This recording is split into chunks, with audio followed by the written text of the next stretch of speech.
kaagoy! Nag-judge pala tayo sa entrance nga ng Mangaldan National High School, ang pinakamalaking paralan sa buong Region 1. At grabe, sobrang saya. Sobrang daming pakulo ng mga estudyanteng kasali. At tuwang-tuwa nga ako habang nagja-judge. At ang mga ibang estudyante ay kanya-kanyang suporta nga sa kanilang pambato. Ang ganda nga ng kaganapan nga dito sa kanilang intramurals. Talagang pinaghandaan nga nila talaga ito. Sobrang gandang pangmasdan nga ang mga estudyante habang nakasuporta. Sobrang nag-enjoy talaga ako sa intramurals talaga ng Mangaldan National High School. Kaya tara, samahan nyo nga akong umattend dito. Agoy!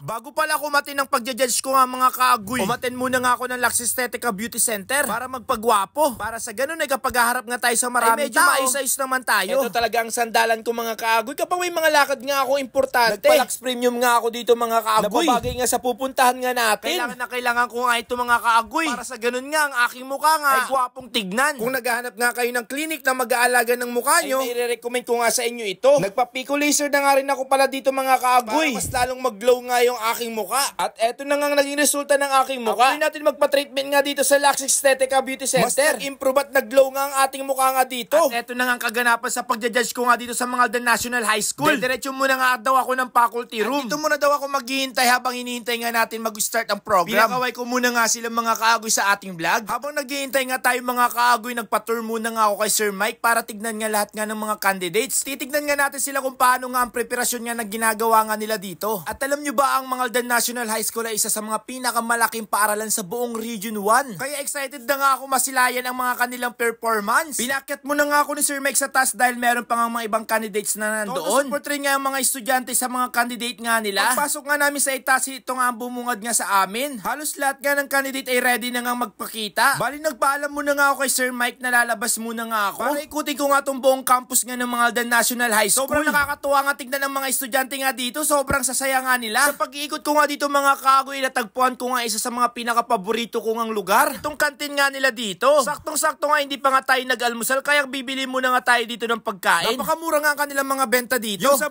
piso ko nga mga kaagoy nakabili na nga ng sopas. At pampalipas gutom na nga rin itong mga kaagoy. After nga natin kumain, may mga nagpa-picture nga sa akin ng mga estudyante. Napapanood daw nila ako sa Facebook at sa TikTok. At agad-agad na nga akong umikot nga dito mga kaagoy para libutin nga itong campus ng Mangaldan National High School. Bukod kasi sa sobrang luwang nga nitong paaralan na to ay napakasaya at napakabait nga ng mga estudyante. Grabe pala, sobrang luwang nga pala nitong paaralan na ito. Dire-diretso nga lang ang paglalakad ko nga dito mga kaagoy. At habang naglalakad nga tayo dito mga kaagoy, may mga nakita nga tayong mga estudyante. Pinakaway na nga natin ito sa ating vlog. At hindi ko nga alam kung anong grade nga ang mga ito. Pumunta na nga rin ako sa mga faculty ng mga teacher para ma-meet nga sila at pakawain nga sa ating vlog. Sobrang gaganda nga ng mga teacher nga dito mga kaagoy. At ang gaganda pa ng mga ngiti nga nila. After ko nga lumibot nga dito sa campus ng Mangaldan National High School, agad-agad na nga ako naglakad papunta nga sa